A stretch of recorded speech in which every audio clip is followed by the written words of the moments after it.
छोटे एवं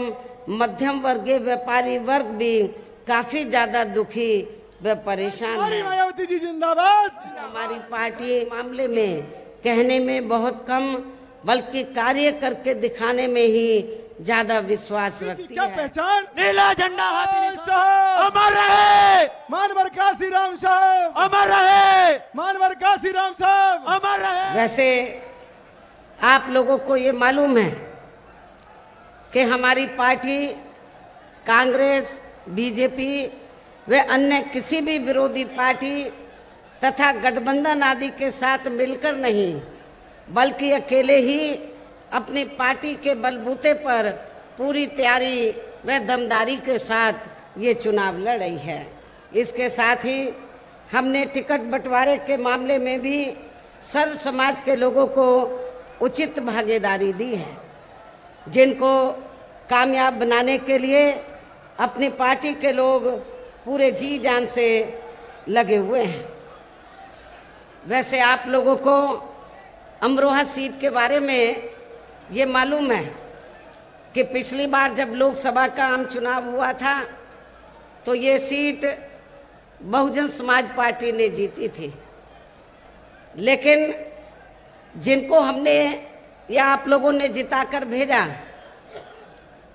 तो उस व्यक्ति ने सांसद बनने के बाद, एमपी बनने के बाद ना तो पार्टी के मान सम्मान का ध्यान रखा और ना ही इस क्षेत्र की जनता के मान सम्मान का ध्यान रखा और ना ही क्षेत्र के विकास व उत्थान के लिए उन्होंने कोई कदम उठाया। उन्होंने यहाँ की जनता के साथ विश्वासघात किया, पार्टी के साथ भी विश्वासघात किया, ये आप सब लोगों को मालूम है। तो तब फिर हमें मजबूरी में तो उसके स्थान पर हमने दूसरे व्यक्ति को इस बार टिकट दिया है। लेकिन हमारी पार्टी ने जब बीएसपी के जो सिटिंग एमपी थे उन्होंने पार्टी और यहाँ की जनता के साथ विश्वासघात किया तो हमने उनको टिकट तो नहीं दिया, लेकिन यहाँ के खासकर जो मुस्लिम समाज के लोग हैं तो उनके साथ हमने विश्वासघात नहीं किया। हमने एक मुस्लिम समाज के एक व्यक्ति ने तो विश्वासघात किया, लेकिन उसकी सजा हमने यहाँ के अमरोहा क्षेत्र के पूरे मुस्लिम समाज को नहीं दी है, बल्कि इस बार हमने उसके स्थान पर मुस्लिम समाज से चौधरी मुजाहिद हुसैन को ही हमने टिकट दिया है, जिनको जिताने में आप लोग जी जान से लगे हैं। हालांकि आज यहाँ आपकी इकट्ठा हुई भीड़, अपार भीड़ व भीड़ के जबरदस्त जोश को भी देखकर अब मुझे ये काफ़ी हद तक भरोसा हो गया है कि पिछली बार की तरह इस बार भी आप लोग अपने प्रदेश से जहाँ लोकसभा आम चुनाव में अपनी पार्टी का बेहतर रिजल्ट जरूर लाएंगे और अपनी अमरोहा सीट को तो पिछली बार की तुलना में ज़्यादा वोटों के अंतर से जरूर आप लोग जिता कर लाएंगे। इसके लिए अब मैं आप लोगों का ध्यान कुछ ज़रूरी बातों की तरफ दिलाना चाहती हूँ और इस संबंध में विशेषकर मैं कांग्रेस, बीजेपी व इनके अन्य सभी सहयोगी दलों के बारे में ये कहना चाहूँगी कि आज़ादी के बाद शुरू में केंद्र व देश के काफ़ी राज्यों में भी ज़्यादातर सत्ता यहाँ कांग्रेस पार्टी के ही हाथों में केंद्रित रही है, किंतु इनकी अधिकांश मामलों में रही गलत नीतियों एवं गलत कार्य प्रणाली आदि की वजह से ही फिर इस पार्टी को केंद्र व काफ़ी राज्यों की भी सत्ता से बाहर होना पड़ा है तथा यही स्थिति इनकी सहयोगी पार्टियों की भी बनी रही है, जिसके कारण ही फिर पिछले कई वर्षों से बीजेपी व इनके सहयोगी दल केंद्र एवं काफ़ी राज्यों की भी सत्ता में काबिज हो गए हैं, लेकिन इनकी भी ज़्यादातर रही जातिवादी, पूंजीवादी, संकीर्ण, सांप्रदायिक व द्वेषपूर्ण नीतियों एवं कार्य प्रणाली आदि से तथा इनकी कथनी व करनी में भी काफ़ी अंतर होने की वजह से अब ऐसा लगता है कि इस बार ये पार्टी भी यानी कि भारतीय जनता पार्टी भी केंद्र की सत्ता में आसानी से वापस आने वाली नहीं है, बशर्ते यदि ये चुनाव इस बार फ्री एंड फेयर होता है तथा आम चर्चा के मुताबिक वोटिंग मशीनों में भी कोई गड़बड़ी आदि नहीं की जाती है। और वैसे भी इस बार चुनाव में इनकी कोई भी पुरानी व नई चल रही नाटकबाजी, जुमलेबाजी व गारंटी आदि काम में आने वाली नहीं है, क्योंकि अब देश की जनता काफ़ी हद तक इस बात को समझ चुकी है। इनकी पार्टी ने अब तक देश के विशेषकर गरीबों, कमजोर तबकों, मध्यम वर्गीय एवं अन्य मेहनतकश लोगों को जो इन्हें अच्छे दिन दिखाने के असंख्य प्रलोभन भरे वायदे किए हैं तथा अनेकों हवाई व कागजी गारंटी भी दी है, तो उनका जमीनी हकीकत में अभी तक इन्होंने लगभग 1/4 हिस्सा कार्य नहीं किया है, बल्कि इसके स्थान पर इनका ज़्यादातर समय व ताकत भी यह इनके अपने चहेते रहे बड़े बड़े पूंजीपतियों एवं धन्ना सेठों को ही ज़्यादा से ज़्यादा मालामाल व धनवान आदि बनाने में तथा उन्हें हर स्तर पर छूट देने व बचाने में ही लगी रही है, जिनके अधिकांश आर्थिक सहयोग से ही ये पार्टी व अन्य पार्टियां भी अपना संगठन चलाती हैं तथा चुनाव आदि भी लड़ाती हैं, जिसका काफ़ी कुछ खुलासा बॉन्ड की आई रिपोर्ट से भी हो जाता है। इसके साथ ही अब ऐसा लगता है कि कांग्रेस पार्टी की तरह ही बीजेपी ने भी केंद्र की तमाम सरकारी जांच एजेंसियों का ज़्यादातर राजनीतिकरण ही कर दिया है। इसके अलावा देश के किसान वर्ग भी वर्तमान बीजेपी की सरकार में शुरू से ही अपनी विभिन्न समस्याओं को लेकर काफ़ी ज़्यादा दुखी व परेशान रहे हैं और अभी भी हैं, जबकि यूपी में 4 बार हमारी पार्टी की रही सरकार ने इनके हितों का भी हर स्तर पर विशेष ध्यान रखा है। आप लोगों को मालूम है कि जब बीएसपी के नेतृत्व में यूपी की सरकार बनी है तो हमारी पार्टी की सरकार ने तो खासकर किसान वर्गों के लोगों का हर मामले में विशेष ध्यान रखा है। उनको खेती करने के लिए उनको समय से सुविधाएं दी हैं, उनकी फसल का उचित दाम दिया है। खासकर आपका ये जो क्षेत्र है अमरोहा, तो ये कारीगरी के साथ साथ किसानी के भी मामले में काफ़ी प्रसिद्ध है। यहाँ पर काफ़ी खेती होती है, लेकिन वर्तमान बीजेपी की सरकार ने किसानों का विशेष ध्यान नहीं रखा है। लेकिन यहाँ की इस क्षेत्र की जो फसल है, जो कारोबारी लोग हैं, जब हमारी पार्टी पावर में थी तो हमने इस मामले में पूरा ध्यान रखा है। इतना ही नहीं बल्कि केंद्र में पूर्व की रही कांग्रेसी सरकार की तरह ही वर्तमान भाजपा सरकार में भी इनकी जातिवादी, हीन, सांप्रदायिक एवं पूंजीवादी सोच व नीतियों के चलते ही पूरे देश में सर्व समाज में से खासकर गरीबों, दलितों, आदिवासियों, पिछड़े वर्गों, मुस्लिम एवं अन्य धार्मिक अल्पसंख्यक समाज के लोगों का भी पूर्ण रूप से विकास व उत्थान आदि नहीं हो सका है। और इस संदर्भ में वैसे आप लोगों को ये मालूम है कि पूरे देश में यहाँ दलितों, आदिवासियों एवं अन्य पिछड़े वर्गों का सरकारी नौकरियों में वर्षों से अधूरा पड़ा आरक्षण का कोटा भी अभी तक पूरा नहीं भरा गया है। विशेषकर एससी व एसटी वर्गों के सरकारी कर्मचारियों का पदोन्नति में आरक्षण भी अब काफ़ी हद तक प्रभावहीन ही बना दिया गया है। साथ ही केंद्र व राज्यों में भी विरोधी पार्टियों की रही सरकारों में इन सभी वर्गों को प्राइवेट सेक्टर में आरक्षण दिए जाने की व्यवस्था किए बिना ही इनकी सरकारों के ज़्यादातर सरकारी कार्य अब प्राइवेट सेक्टर के जरिए ही इनके बड़े बड़े पूंजीपतियों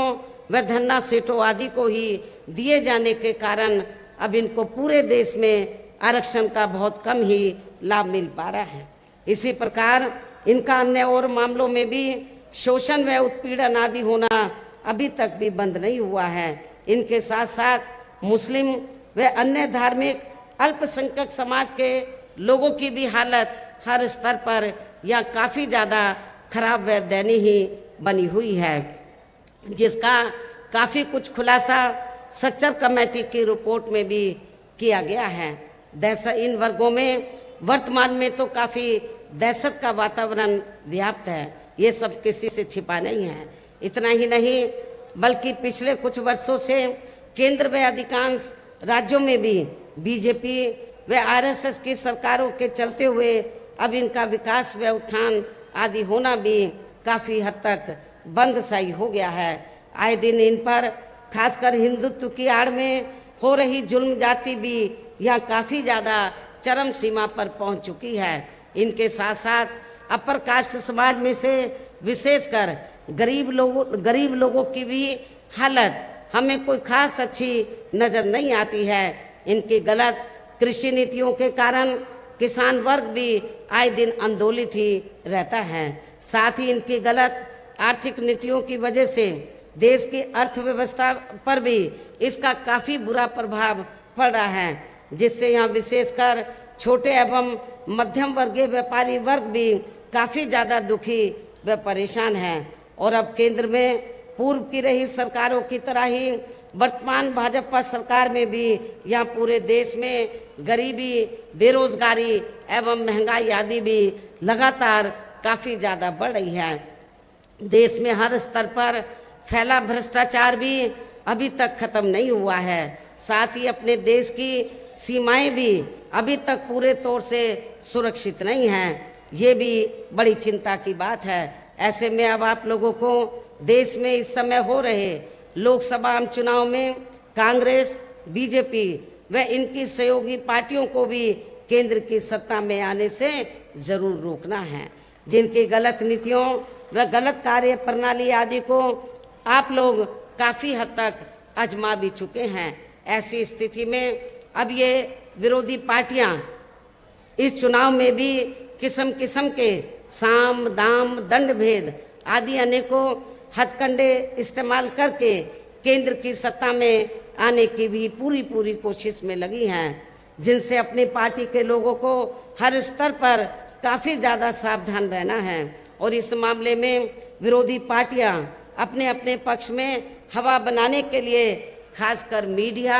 ओपिनियन पोल व सर्वे आदि का जो बड़े पैमाने पर इस्तेमाल कर रही हैं, तो उनसे भी अपनी पार्टी के लोगों को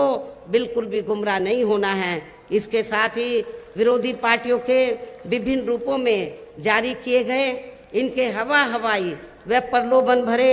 चुनावी घोषणा पत्रों एवं वायदों आदि के बहकावे में भी अपनी पार्टी के लोगों को कतई नहीं आना है, जिन्हें ये पार्टियां चुनाव खत्म होने के बाद ज़्यादातर अमल में नहीं लाती हैं और अब जिन पर से देश की जनता का अधिकांश विश्वास ही उठ गया है। यही खास वजह है कि हमारी पार्टी किसी भी चुनाव में अपनी पार्टी का कोई भी चुनावी घोषणा पत्र आदि जारी नहीं करती है। वैसे भी हमारी पार्टी किसी भी मामले में कहने में बहुत कम बल्कि कार्य करके दिखाने में ही ज़्यादा विश्वास रखती है। और इस बात का सबसे बड़ा सबूत ये है कि उत्तर प्रदेश में 4 बार हमारी पार्टी के नेतृत्व में रही सरकार ने चुनाव में अपनी पार्टी के बिना कोई जारी किए गए चुनावी घोषणा पत्र के ही प्रदेश व आम जनहित में काफ़ी कुछ ऐतिहासिक कार्य करके दिखाए हैं, जिनके अब देश में अधिकांश पार्टियों की सरकारें काफ़ी नकल भी कर रही हैं। जबकि इस मामले में हमारी पार्टी का ये कहना है कि यदि इन पार्टियों के स्थान पर केंद्र में हमें अपनी पार्टी की सरकार बनाने का मौका मिलता है, तो तब फिर हमारी पार्टी की बनी सरकार केंद्र में यहाँ अब तक रही सभी विरोधी पार्टियों की सरकारों की तरह केवल हवाई वह कागजी कार्य आदि नहीं करेगी, बल्कि उत्तर प्रदेश की तरह ही ज़मीनी हकीकत में ठोस कार्य करके दिखाएगी। और इस संदर्भ में खासकर मैं ये कहना चाहूँगी कि केंद्र द्वारा देश में पिछले कुछ समय से अति गरीब परिवारों को अस्थायी तौर पर फ्री में जो थोड़ी सी खाद्य सामग्री दी जा रही है, तो उससे इनका स्थायी तौर पर भला होने वाला नहीं है। आप लोगों को ये मालूम है कि पिछले कई वर्षों से तो भारतीय जनता पार्टी की सरकार गरीब लोगों का वोट लेने के लिए तो फ्री में थोड़ा उनको राशन दे देती है, और जब चुनाव होता है तो फिर बीजेपी और आरएसएस के लोग तो गांव-गांव में जाकर उन गरीब लोगों को ये कहते हैं, मोदी जी ने आपको राशन दिया है, नमक दिया है, चीनी दी है, आटा दिया है, दाल दिया है, अब ये कर्जा आपको उतारना है। मैं अपने गरीब परिवार के लोगों को ये बताना चाहती हूँ, ये कोई बीजेपी की मेहरबानी नहीं है, बल्कि आप जो टैक्स देते हैं उस पैसे से ये खाद्य सामग्री लेकर आप लोगों को देते हैं। इसलिए आप लोगों को इनके ये नमक आटे के चक्कर में नहीं पड़ना है। यदि आप लोगों को सही मायने में गरीबी अपनी दूर करनी है तो आपको बहुजन समाज पार्टी को वोट देकर स्वाभिमान की जिंदगी आप लोगों को बसर करना होगा। और वैसे भी इनकी ये जटिल समस्या देश में हर हाथ को काम देने से ही केवल दूर हो सकती है, जिसकी तरफ हमारी पार्टी की बनी सरकार विशेष ध्यान देगी। साथ ही देश में पिछले काफ़ी वर्षों से आए दिन बढ़ रही गरीबी, बेरोजगारी व महंगाई आदि से भी जनता बहुत ज़्यादा दुखी व परेशान है, जिसे भी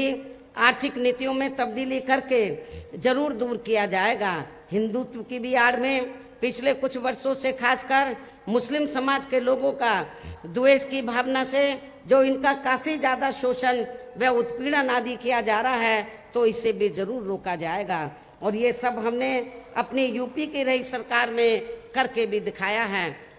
इसके अलावा हमने यूपी में सर्व समाज में से गरीब एवं बेरोजगार लोगों को बेरोजगारी भत्ता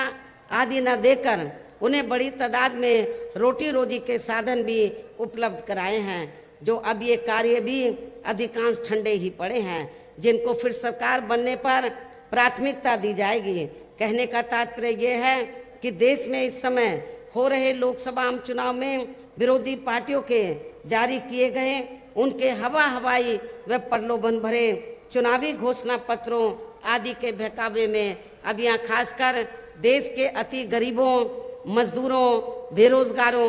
एवं अन्य मेहनतकश लोगों को बिल्कुल भी नहीं आना है। और अब इन्हें ऐसे सभी विरोधी पार्टियों को हर हालत में केंद्र की सत्ता में आने से रोकना है, जिनकी कथनी व करनी में काफ़ी अंतर रहा है तथा जिन्हें ये लोग बरसों से आजमा भी चुके हैं। ऐसे में अब मेरा यही कहना है कि आप लोगों को अपने खुद के व अपने प्रदेश तथा अपने क्षेत्र के भी हित में, देश के भी हित में अपने वोटों को यहाँ कांग्रेस, बीजेपी व अन्य विरोधी पार्टियों को न देकर केवल अपनी एकमात्र हितैषी पार्टी या केवल अपनी एकमात्र हितैषी पार्टी बहुजन समाज पार्टी को ही देना है, जो ये पार्टी उत्तर प्रदेश की तरह ही केंद्र में भी अपनी पार्टी की सरकार बनने पर फिर पूरे देश में यह अपनी पार्टी की सर्वजन हिताय व सर्वजन सुखाय की नीतियों पर आधारित इस सरकार चलाएगी। इसके साथ साथ केंद्र से जुड़ी आपके क्षेत्र की जो भी यहाँ स्थानीय समस्याएं होंगी तो उन्हें भी फिर दूर करने का हर संभव पूरा प्रयास किया जाएगा।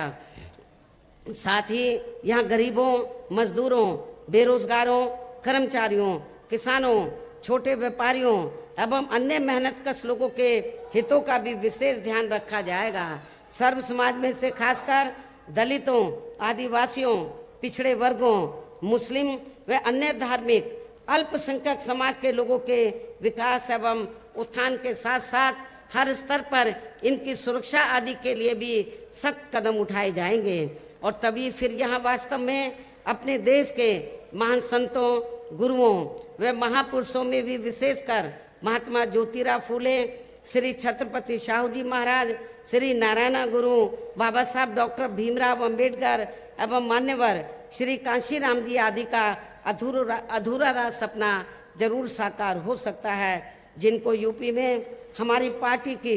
रही सरकार द्वारा हर स्तर पर पूरा आदर सम्मान दिया गया है। इन्हीं खास बातों के साथ ही अब मेरा देश व आपके स्टेट के भी हित में, आपके क्षेत्र के भी हित में यही कहना है कि हमारी पार्टी ने यहाँ जिनको भी लोकसभा के लिए चुनाव के मैदान में उतारा है, आपके अमरवा लोकसभा की सीट से जिनको चुनाव के मैदान में उतारा है, जो यहाँ आपके सामने मंच पर मौजूद भी हैं, तो उन्हें आपको जरूर कामयाब बनाना है, तो उन्हें आपको जरूर कामयाब बनाना है, जिसके लिए यहाँ पार्टी के सभी स्तर के छोटे बड़े पदाधिकारी एवं कार्यकर्तागण आदि पूरे जी जान से लगे हैं। और अब अंत में मेरा यही कहना है कि आप लोगों को वोट पड़ने वाले दिन यहाँ बीएसपी के अपने सभी लोकसभा उम्मीदवारों को अपनी पार्टी के अमरवा सीट से हमने जिनको चुनाव के मैदान में उतारा है, तो आप इनको अपनी पार्टी के जो हाथी चुनाव चिन्ह है, हाथी चुनाव चिन्ह के सामने वाले बटन को दबाकर इनको जरूर कामयाब बनाना है। इस खास अपील के साथ ही अब मैं अपनी बात यहीं समाप्त करती हूँ। जय भीम, जय भारत।